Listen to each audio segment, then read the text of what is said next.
Muy bien, vamos a dar comienzo al mensaje de esta noche.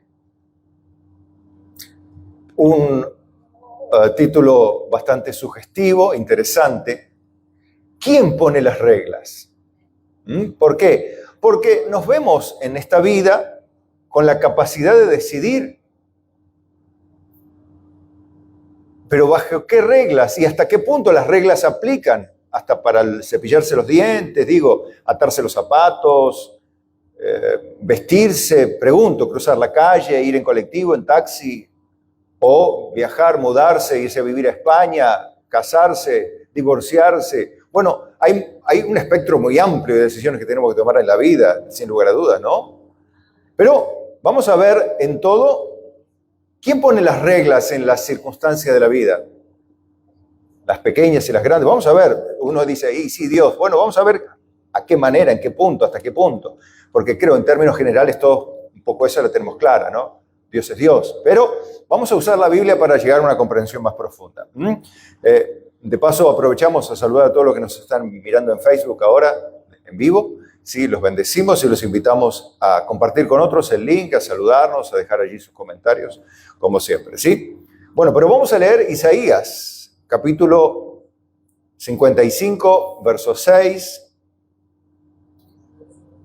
Y hoy va a ser bastante extensa la serie de versículos. Vamos a mirar más globalmente las porciones que vamos a leer. Dice así: buscad a Jehová mientras pueda ser hallado, llamadle en tanto que está cercano.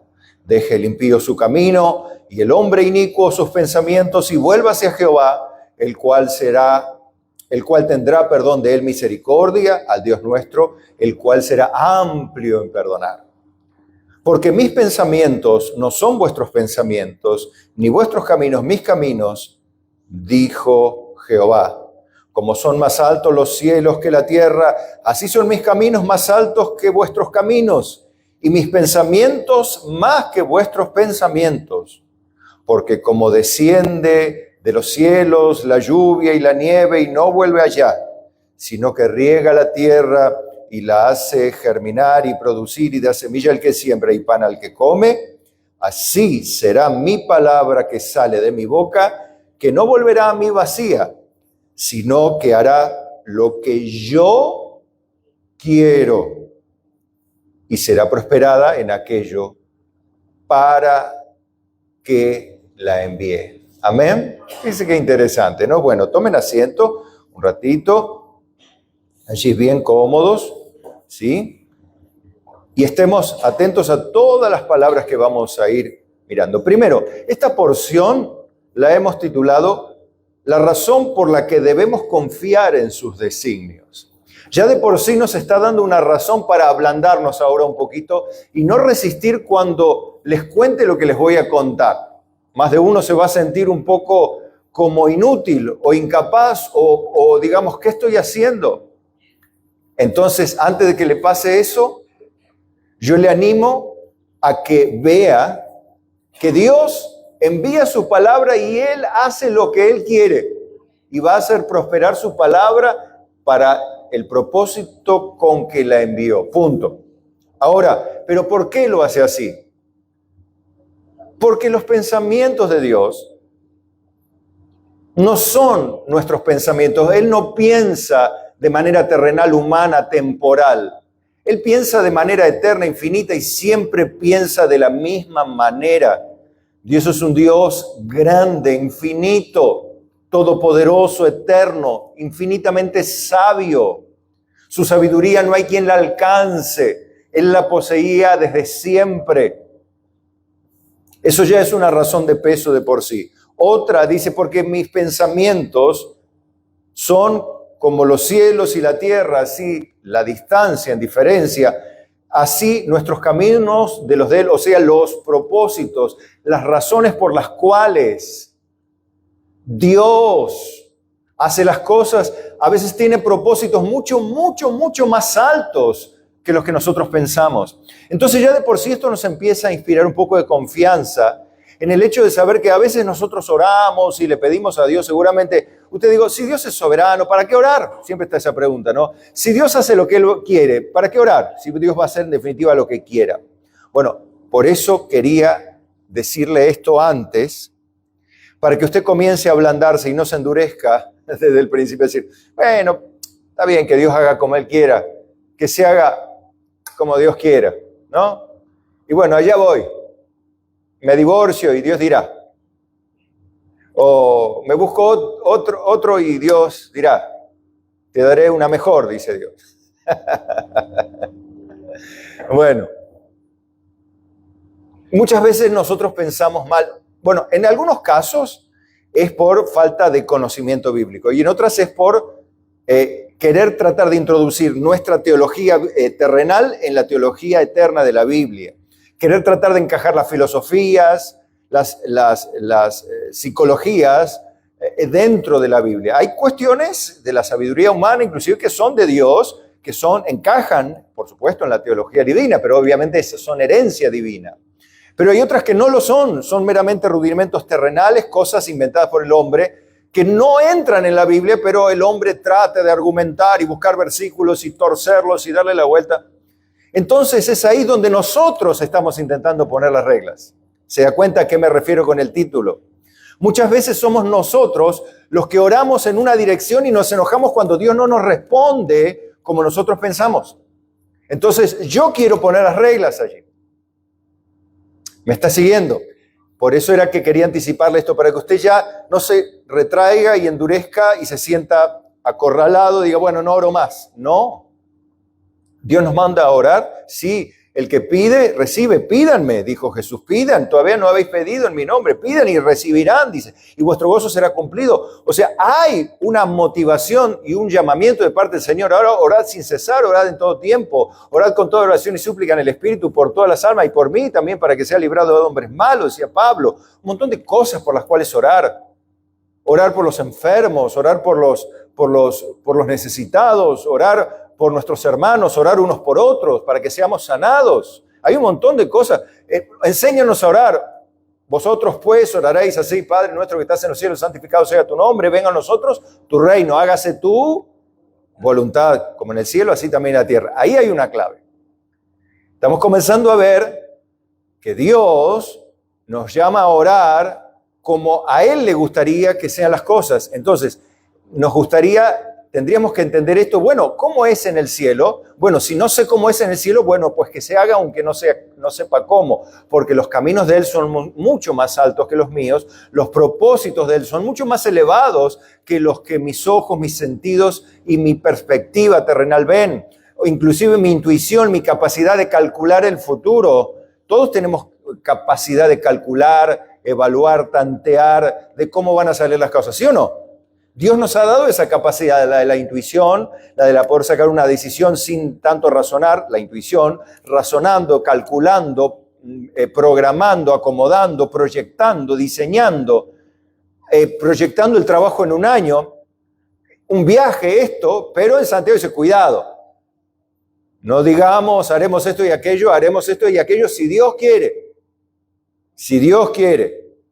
Tal jactancia no es buena, dijo el Señor. Entonces, ven, nosotros a veces ponemos las reglas y le decimos al Señor, oro, así para que se cumpla así tu voluntad, y si no me respondes, yo voy igual, o hago igual. Entonces, ¿quién está poniendo las reglas? Nosotros, intentamos. Ahora le voy a contar que tanta soberbia no es buena. Y un poco menos tampoco es buena. Dios bendice a los humildes, les añade mayor gracia y resiste a los soberbios. Bien, entonces ya ven que la palabra de Dios, cuando Dios la envía, hace lo que Él quiere. O sea, si Dios te envía la palabra, por más que le quieras torcer el brazo, ¿a quién no le enseñaron a proclamar, a decir que Dios tiene que hacer esto en su nombre, en el nombre de Jesús tiene que ocurrir o pasar esto, pasar lo otro? Nosotros estamos determinando el plan de las cosas que van a acontecer. En el nombre de Jesús, por supuesto, porque Dios nos ha dado ese privilegio. No. Él nos dijo que pidamos, no que clavemos las reglas. Él nos dijo que roguemos, que intercedamos, que roguemos. Y yo lo que acabo de decir antes no es rogar, pedir o suplicar, es imponer, en el nombre de Jesús, por supuesto. Dios no nos manda imponer nada. Mire, vamos a hablar en general del trabajo en la viña, el trabajo en la obra del Señor. ¿Recuerda la parábola de los obreros de la viña? Yo la sinteticé un poco, le saqué algunos versículos porque todo es largo, todo lo que vamos a leer hoy, por eso hablo rapidito también, para que no se alargue demasiado el mensaje. Pero usted esté atento. Mire la parábola de los obreros de la viña. ¿La recuerda? De los que iban a trabajar, Dios los llamaba a la hora primera. Bueno, lo leemos. Porque el reino de los cielos es semejante a un hombre. Acá está mostrando cómo Dios y su reino tiene una semejanza en una parábola que vamos a leer. Padre de familia, que salió por la mañana a contratar obreros para su viña. Y habiendo convenido con los obreros en un denario al día, los envió a su viña. Saliendo cerca de la hora tercera del día, vio a otros que estaban en la plaza desocupados y les dijo, id también vosotros a mi viña, y os daré lo que sea justo, y ellos fueron. Salió otra vez cerca de la hora sexta y novena, hizo lo mismo. Y saliendo cerca de la hora undécima, halló a otros que estaban desocupados y les dijo, ¿por qué estáis aquí todo el día desocupados? Le dijeron, porque nadie nos ha contratado. Él les dijo, id también vosotros a la viña y recibiréis lo que sea justo. Él contrataba por un denario personas, ¿sí? Él por un denario contrataba personas. Vengan. En la hora sexta, vengan. Estamos pagando un denario. ¿Quién quiere trabajar en este día? Un denario. Vengan. Venían todos. Trabajo no faltaba. Entonces, bueno, usted sabe que llegando al final del trabajo, a la hora del día, empezaron la hora de los pagos. Y en el verso 10 dice, al venir también los primeros, pensaron que habían de recibir más, porque vinieron los últimos y recibieron un denario.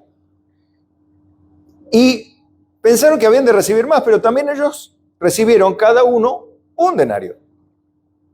Y al recibirlo, murmuraban contra el padre de familia. ¿Cómo es esto injusto? ¿Cómo puede ser? Nosotros bajo el sol. Bueno, ustedes saben, ¿no? Él respondiendo, dijo a uno de ellos, amigo, no te hago agravio. ¿No conviniste conmigo con un denario? O sea, ¿no arreglamos así? Yo te llamé tempranito, ¿querés venir por un denario? Vino.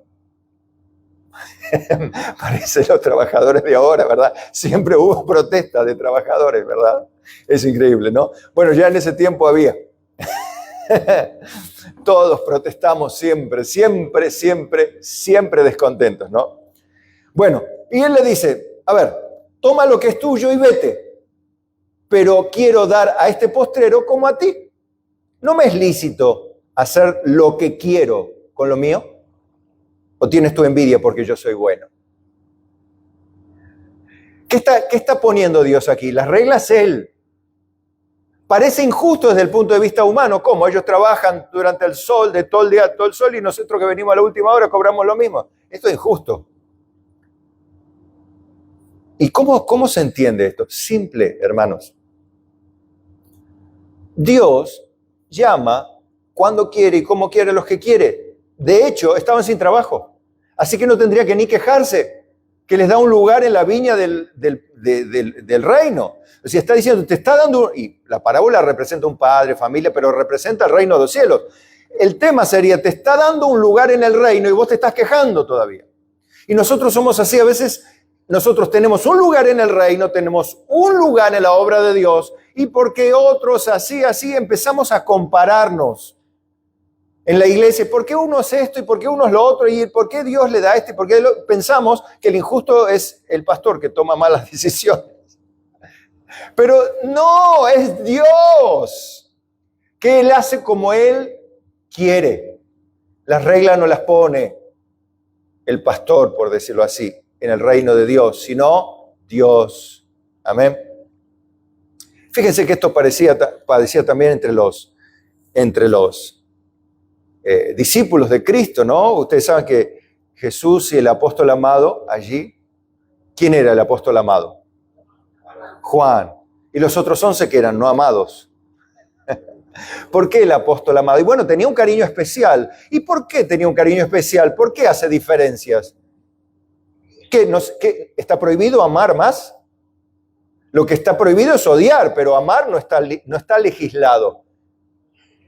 ¿Está legislado amar? No, la Biblia dice que amor, gozo, paz, paciencia, bondad, mansedumbre, templanza, fe, contra tales cosas no hay ley, no hay ley. Yo puedo amar cuanto quiera. Por supuesto, Jesucristo amó a sus discípulos con amor eterno y los amó hasta el fin. No solamente a él, sino a toda la humanidad redimida, la amó. Pero él lo amaba un poco más. Como Dios ama al dador alegre, o sea, que los que dan de mala gana, Dios no los ama. También los ama, pero ama un poco más al dador alegre. Quiere decir eso, hay un afecto más especial por aquel que es alegre al dar, servir, acompañar, ayudar. ¿Bien? ¿O tienes envidia porque yo soy bueno?, dice Dios. ¿Vieron cómo es Dios? ¿Vieron que se iban a sacudir un poquito? Le dije, por eso tranquilo, la sabiduría de Dios es mucho más elevada que la nuestra. Sí, tranquilos. Los caminos de Dios tienen propósitos mucho más especiales que lo que nosotros pensamos en las supuestas diferencias que hace Dios. Y lo tratamos a Dios de injusto. No es la única vez que lo tratan, ¿eh? Bien. Juan 21:20 dice, volviéndose Pedro, vio que le seguía el discípulo a quien amaba Jesús, el mismo que en la cena se había recostado al lado de él y le había dicho, Señor, ¿quién es el que te va a entregar o el que te ha de entregar? Cuando Pedro, en el verso 21, dice, cuando Pedro le vio, dijo, Señor, ¿y este qué? Qué frase fea, ¿no? Señor, ¿y este qué? ¿Qué es lo que quiere este?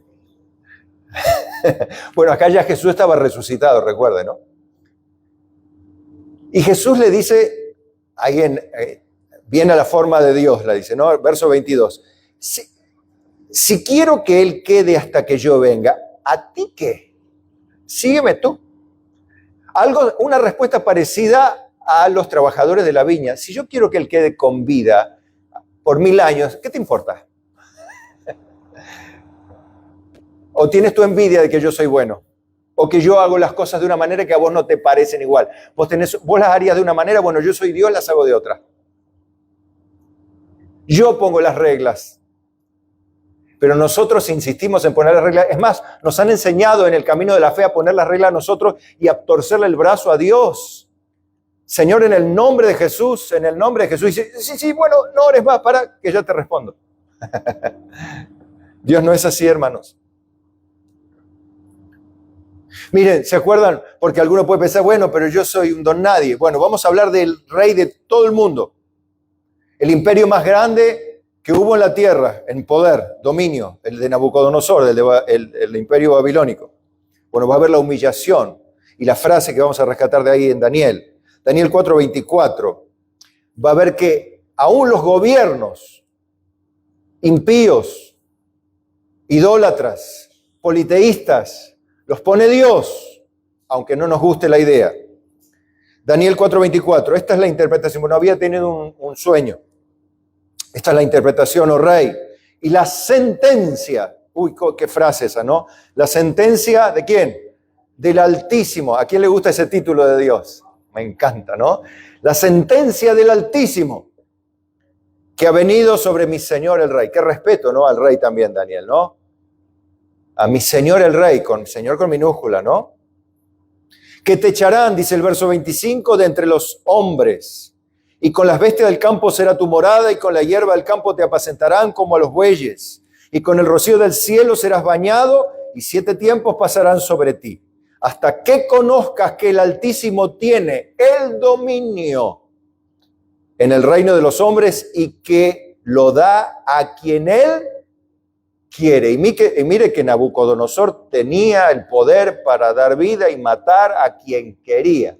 Era prácticamente omnipotente en la tierra.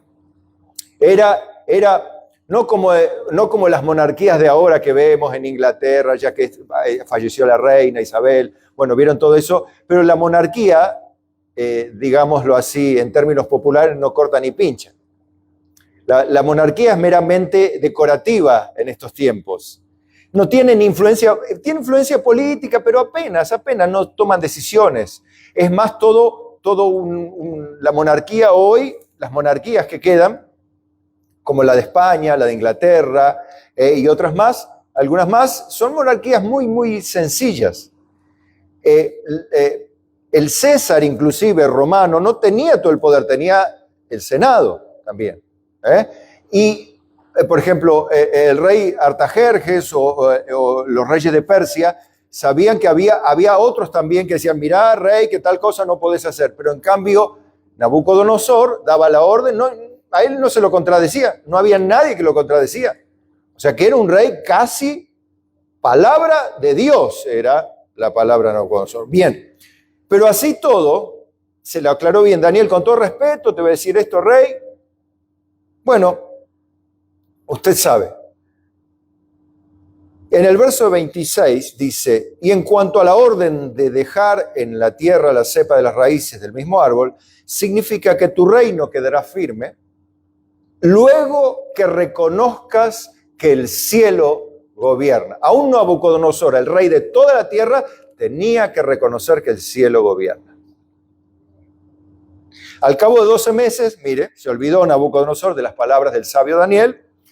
En el palacio real de Babilonia habló el rey y dijo, ¿no es esta la gran Babilonia que yo edifiqué para casa real con la fuerza de mi poder? Eso ya me huele mal. Y para la gloria de mi majestad, bueno, y de repente allí nomás cayó el martillo ahí, ¡pum!, del Altísimo. Aún estaba la palabra en la boca del rey cuando vino una voz del cielo. A ti se te dice, rey Nabucodonosor, el reino ha sido quitado de ti. Y de entre los hombres te arrojarán, y con las bestias del campo será tu habitación, y como los bueyes te apacentarán, y 7 tiempos pasarán sobre ti, hasta que reconozcas, la segunda vez que se lo dice, hasta que reconozcas que el Altísimo tiene el dominio de los hombres y lo da a quien Él quiere. Se lo había advertido. Cuando cayó el martillo del Altísimo, se lo dijo por segunda vez. Y en la misma hora se cumplió la palabra sobre Nabucodonosor, dice el verso 33. Y fue echado de entre los hombres y comía hierba como los bueyes, y su cuerpo se mojaba con el rocío del cielo, hasta que su pelo creció como plumas de águila y sus uñas como las de las aves. Mas al fin del tiempo, y ahora dice palabras de Nabucodonosor, mas al fin del tiempo yo, Nabucodonosor, alcé mis ojos al cielo y mi razón me fue devuelta y bendije al Altísimo y alabé y glorifiqué al Dios, al que vive para siempre, cuyo dominio es sempiterno y su reino por todas las edades. 35. Todos los habitantes de la tierra son considerados como nada. ¿Cuántos habitantes son considerados como nada? Todos. Y Él hace según su voluntad en el ejército del cielo, incluidos los demonios. ¿Usted sabe quién es el rey del infierno? No diga Satanás, porque no es Satanás. Es Dios quien gobierna aún en el infierno. Porque dice, temed. No temáis a los que matan el cuerpo, temed al diablo porque te puede echar en el infierno. Dice, no. Temed a aquel que después de haber destruido vuestro cuerpo y vuestra alma puede echarte en el infierno. No el diablo, sino Dios es el que puede echarte en el infierno. Temed, a este digo, a este temed. Está bueno, ¿no? A veces nosotros tenemos tanto miedo al diablo, anda, Dios es bueno. No. Yo les digo, no tengan miedo ni del diablo ni de los que te quieren matar, sino de Dios, que tiene poder para destruir tu cuerpo y tu alma en el infierno. A este temed. Bien. Bueno, pues usted no se asuste porque usted ya ha sido comprado por su sangre, ¿o no? Amén. Bien, por eso, que teman los que corran a Cristo, para eso está la puerta abierta, ¿no? Amén. Amén, que corran a Cristo, para eso está abierta y es gratis. Bien.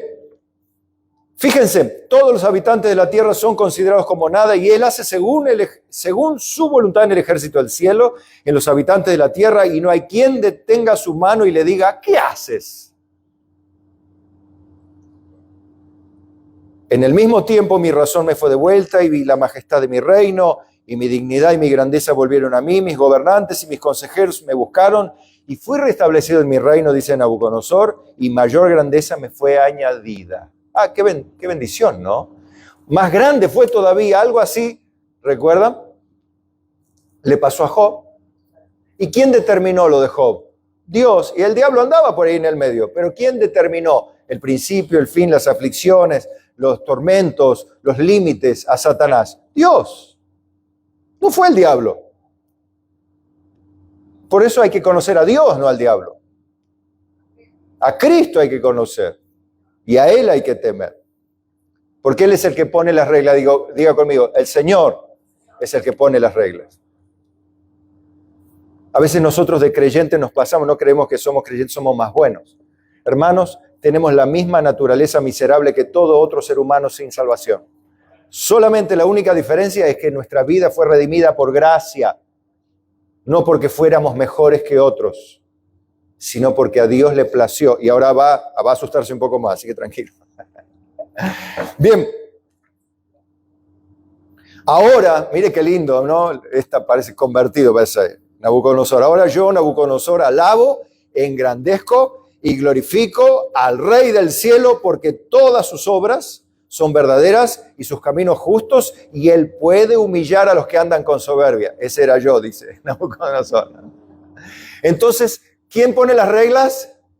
Dios. Entonces más vale humilde, tranquilito, buscando misericordias del Dios del cielo. Señor, guíame, ayúdame, líbrame de mí mismo, de no poner yo las reglas, de no tratar de torcer tu brazo, de ninguna manera, no. Por eso en Romanos 13:1 dice, sométase toda persona a las autoridades superiores, porque no hay autoridad sino de parte de Dios. Y las que hay, por Dios han sido establecidas. ¿No te gusta la autoridad?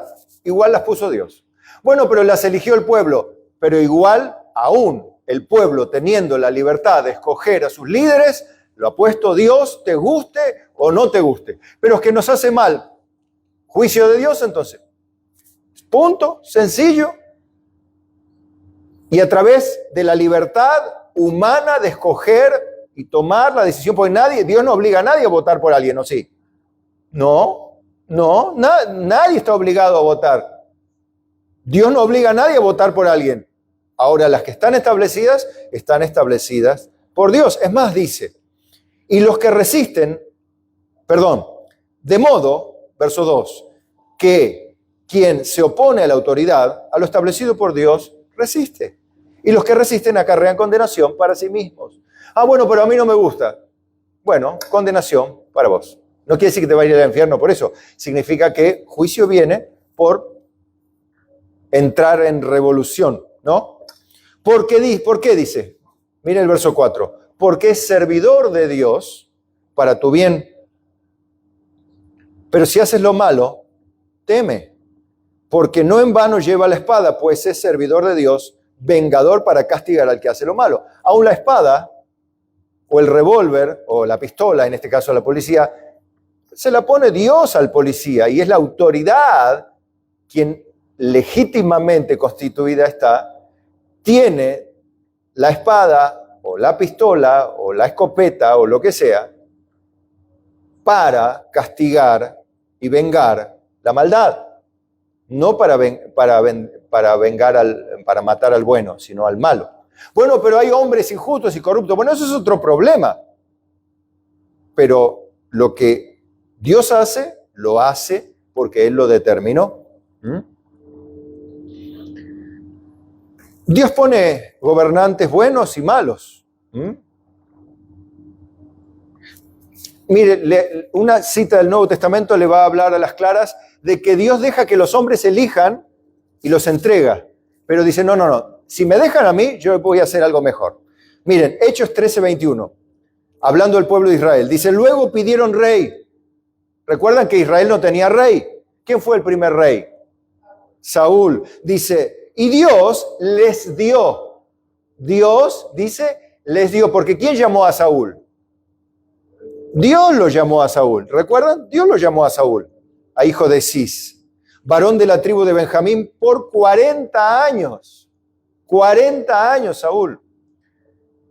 Quitado les levantó por rey a David. Les levantó. ¿Quién lo levantó? Dios. De quien dio también testimonio diciendo, he hallado a David, hijo de Isaí, varón conforme a mi corazón, quien hará todo lo que yo quiero. O sea, hay una voluntad diferente aparentemente aquí, pero la voluntad de Dios es, ¿ustedes querían un rey? Bueno, les voy a dar uno como a ustedes les gusta, y les dio a Saúl. Esa era la voluntad de Dios, que tengan a Saúl. Porque ellos querían un rey como los demás. Bueno, quieren un rey como los demás, yo les doy uno. Entonces Dios con eso les muestra que Él pone el rey, porque Él lo llamó, y Él lo condenó. ¿Y qué hizo David? Y pasaban todos para escoger rey, ¿y a quién escogió? ¿A uno alto, al hermano, a los que estaban los militares? No, traía queso para los hermanos que estaban en el frente de batalla. Y después, ¿quién terminó matando a Goliat? David. Bueno, ese es el hijo de Isaí, es el que Dios tomó por rey. Fíjense otro caso, 700, unos cientos de años antes que naciese el rey Ciro, ¿recuerdan el rey persa? El que da la orden de reconstruir Jerusalén. Bien. Verso 45 del profeta Isaías, esto antes del cautiverio en Babilonia, antes del cautiverio medo-persa. Miren, así dice Jehová a su ungido, a Ciro, cientos de años antes, al cual tomé yo por su mano derecha para sujetar naciones delante de él y desatar lomos de reyes, para abrir delante de él puertas y las puertas no se cerrarán. Yo iré delante de ti, le dice a Ciro, el rey medo-persa, y enderezaré los lugares torcidos, quebrantaré puertas de bronce y los cerrojos de hierro haré pedazos. Y te daré los tesoros escondidos y los secretos muy guardados, para que sepas que yo soy Jehová, el Dios de Israel, que te pongo nombre. Dios le puso Ciro al rey persa. Por amor de mi siervo Jacob, dice el verso 4, y de Israel mi escogido, te llamé por tu nombre. Te puse sobrenombre aunque no me conociste. Ciro era un rey, no era del pueblo judío, era un rey medo-persa, no era del pueblo escogido de Dios. Sin embargo, lo llamó Dios. ¿Para qué lo llamó Dios? Para hacer otra cosa. Y lo llamó siervo. Igual que estamos hablando en el Nuevo Testamento, que son siervos de Dios para ejecutar la justicia. Y dice, verso 5, yo soy Jehová y ninguno hay más, no hay Dios fuera de mí. Yo te ceñiré, aunque no me conociste, para que se sepa desde el nacimiento del sol y hasta donde se pone que no hay más que yo Jehová, y no hay más que yo. Punto. Como que formo la luz y creo la oscuridad o las tinieblas, que hago la paz y qué más, y creo la adversidad. Algunos le echaban la culpa al diablo, el diablo está enojado. Dios es el que crea la adversidad. Yo, Jehová, soy el que hago todo esto. Diga conmigo, todo esto lo hago yo, dice el Señor. Y ahora vamos a la parte más picante de todas. ¿Quién pone las reglas, no? Porque usted está aquí, dice, porque yo escogí a Jesús. ¿Qué tal Romanos 9:10? Mire, va a descubrir unas cosas que acá no pone la regla nadie. Acá se trata de humillarse delante de Dios. Romanos 9:10, no solo esto, sino también cuando Rebeca concibió a uno de Isaac, nuestro padre. Escuchen esto que está entre paréntesis, verso 11. Pues no habían aún nacido, ni habían hecho aún ni bien ni mal, para que el propósito de Dios, conforme a la elección, permaneciese, no por las obras, sino por el que llama. Quiero que mantenga en mente esto que está entre paréntesis. Todavía no habían nacido, no habían hecho ni bien ni mal, y para que el propósito de Dios tiene un plan, tiene una tarea eterna, y no por las obras, porque evidentemente no habían hecho ni bien ni mal, ni habían nacido, sino que Dios llama. Entonces en el verso 12 se le dijo, el mayor servirá al menor. Bueno, pero ahí hubo un engaño. Punto. Sea como fuere, Dios tenía la libertad, todos los hombres tienen la libertad de hacer lo que quieran. Sin embargo, Dios dijo, el mayor servirá al menor y punto. Sea como fuera. Pero Dios puso espíritu de engaño. No, como Dios no es autor del pecado. El diablo es padre de mentira y el hombre es pecador. Pero Dios sobre todo eso sigue siendo Dios soberano que toma las decisiones a pesar de nuestra libertad. ¿Y cómo hace eso? Y bueno, por eso es Dios. Mire como está escrito, a Jacob amé, mas a Esaú aborrecí. Diga, ¿Jacob merecía ser amado? No. ¿Hay ley para amar? No. ¿Qué pues diremos? ¿Que hay injusticia en Dios? Dice el verso 14. En ninguna manera, dice. Vio que era picante el versículo, ¿no? Pues a Moisés dice, tendré misericordia del que yo tenga misericordia y me compadeceré del que yo me compadezca. Porque en realidad tanto Esaú como Jacob eran pecadores y eran dignos de condenación como cualquiera de nosotros sin Cristo. Pero quiso amar a Jacob porque tenía un plan, no porque Jacob era bueno, de hecho era engañador. Si vamos al caso, no sé si era peor que Esaú. Pero no era por las obras, era por el llamamiento, por el que llama, no por Esaú, no por Jacob, no por la obra de uno o de otro. Antes que naciesen ya estableció Dios cómo iban a hacer las cosas. Él ponía las reglas. Y nosotros todavía queremos torcerlas, ¿no? Bien. Entonces nosotros, ay no, Dios es injusto conmigo porque a uno, ¿por qué? Así que no depende del que quiere ni del que corre, sino de Dios que tiene misericordia. Mire, y acá trae un ejemplo, verso 17. Porque la Escritura dice a Faraón, para esto mismo te he levantado. ¿Quién levantó a Faraón? Dios. ¿Y qué Dios tenían los egipcios? Y la luna, el sol, bueno, un montón de dioses. Y los mismos faraones, ellos se creían dioses. Pero sin embargo, ¿quién lo levantó? Dios. Para mostrar en ti mi poder y para que mi nombre sea anunciado por toda la tierra. Utilizó la orgullo y la soberbia de Faraón para Dios manifestar su gloria y su poder. De manera que de quien quiere tiene misericordia y al que quiere endurecer, endurece. ¿Quién endureció el corazón de Faraón? Dios. Ay, Señor, que no se endurezca mi corazón. Bueno, pedile. Si vosotros, siendo malos, sabéis dar buenas dádivas a vuestros hijos, ¿cuánto más vuestro Padre dará buenas cosas a los que le piden? ¿Ustedes son hijos de Dios? Dígale, Señor, que no se endurezca nunca mi corazón.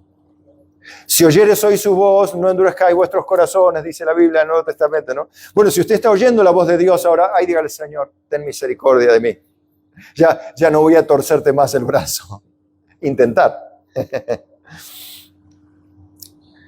Porque me dirás, ¿por qué, pues, inculpa? Porque ¿quién ha resistido a su voluntad? Más, oh hombre. Esto es un poco una discusión con un hombre supuesto, ¿no? Que es medio cuestionador. Le está cuestionando a Dios las reglas, ¿no? Dios pone las reglas en el mundo porque es un mundo injusto, un mundo violento, un mundo difícil, un mundo lleno de pecadores, un mundo rodeado de demonios, un mundo donde hay una naturaleza maldecida, ¿o no? La creación está maldecida a causa del pecado del hombre, sí. Entonces Pablo termina diciendo, más tú, oh hombre, ¿quién eres? Tú, que alterques con Dios. Dirá el vaso de barro al que lo formó, ¿por qué me has hecho así? ¿O no tiene potestad el alfarero sobre el barro para hacer de la misma masa, un vaso para honra y otro para deshonra? ¿Y qué? Si Dios, queriendo mostrar su ira y haciendo notorio su poder, soportó con mucha paciencia los vasos de ira preparados para destrucción. Pero usted dice, pero pastor, ¿y estos hombres no tenían la posibilidad de arrepentirse? Sí. ¿Dios quiere que algunos se pierdan? No, que ninguno se pierda, sino que todos procedan al arrepentimiento. Venid a mí todos, dice Dios. Mirad a mí y sed salvos todos los términos de la tierra. Yo no quiero la muerte del que muere, le decía Ezequiel. La voluntad de Dios no es esa.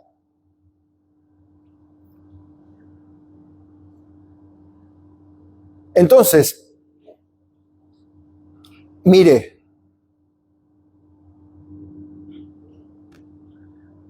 y para hacer notorias las riquezas de su gloria, las mostró para con los vasos de misericordia que Él preparó de antemano para gloria, a los cuales también ha llamado, esto es a nosotros, diga conmigo, a mí también.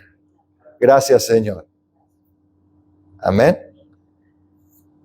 A los cuales también ha llamado, esto es a nosotros, no solo de los judíos, sino también de los gentiles, o sea, a nosotros también.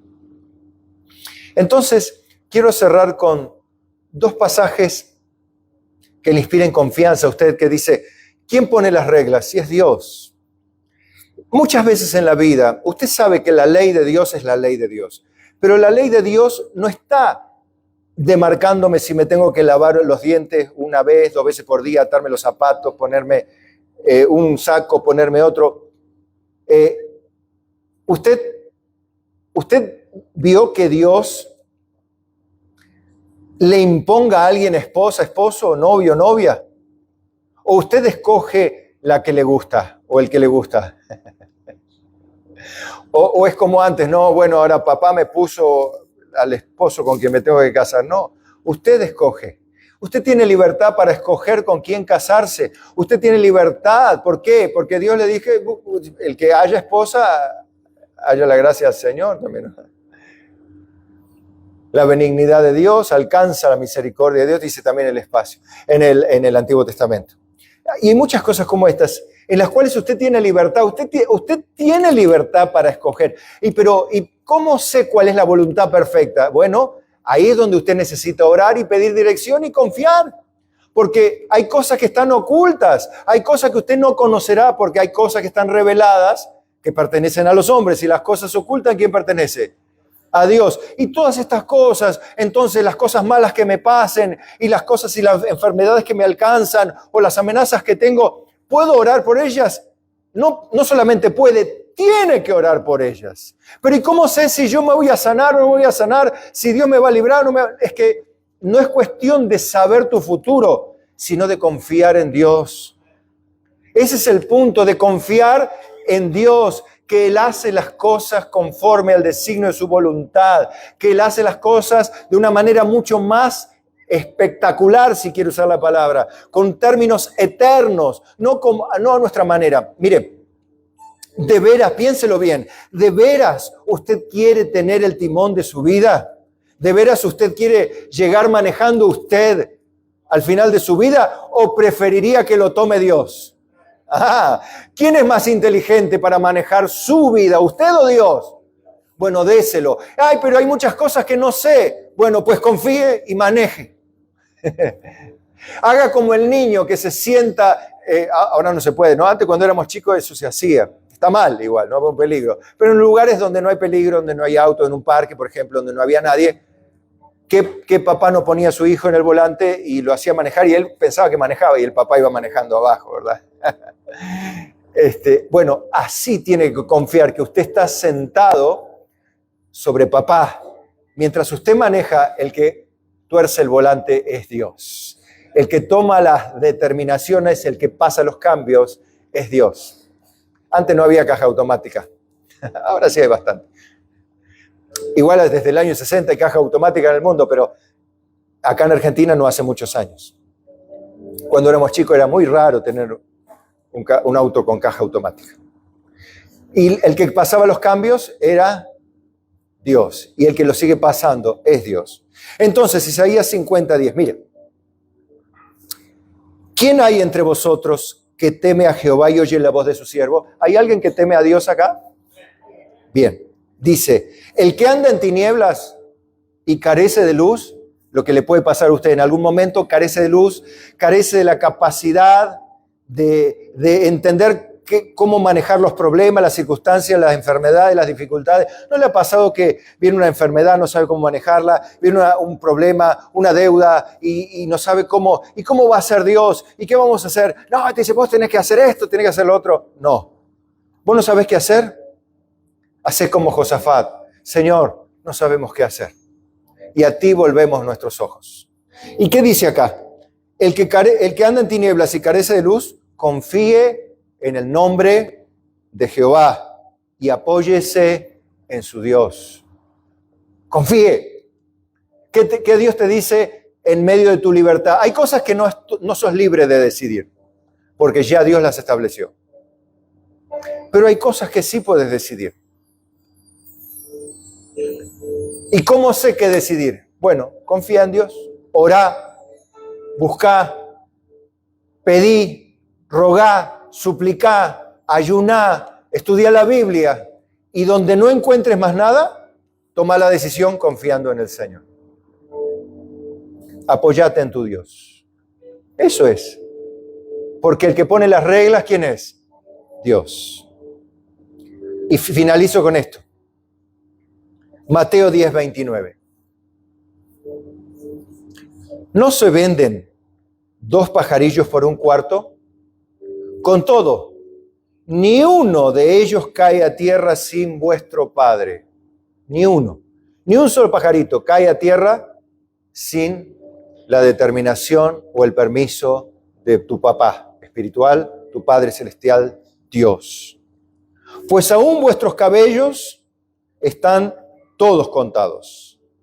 Así que no temáis, más valéis vosotros que muchos pajarillos. Sepa que usted tiene mucho valor para Dios y que Dios no va a hacer nada malo con usted que no tenga un gran propósito eterno en su vida y para su gloria. Siempre Dios es quien pone las reglas, solamente usted confíe, camine y reciba la paz que viene de Dios. Amén. Amén. Padre, gracias por tu palabra, gracias por tu amor, gracias por ayudarnos, Señor.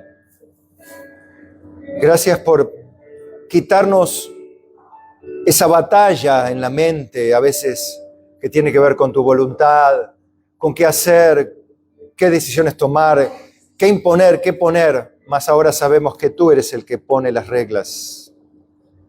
Y nosotros ponemos nuestra fe en ti, Señor, en tu persona, en tu palabra, en tu Espíritu Santo, que nos llevará al puerto que deseamos. Aunque no entendamos ahora, Padre, muchas cosas, sé que en algún momento llegará la luz. Aunque en algún momento querramos cuestionarte, Padre, sabemos que tus designios eternos tienen un propósito. Que como decía Jeremías, porque tú no afliges ni entristeces voluntariamente a los hijos de los hombres, sino más bien que se siente solo y calle, bueno le es llevar en silencio, dice el yugo, la aflicción al hombre desde su juventud, y que espere en Dios. Bueno es esperar en Dios, cada mañana son nuevas las misericordias, por lo tanto recapacitamos y en ti esperamos. En el nombre de Jesús y todos decimos amén.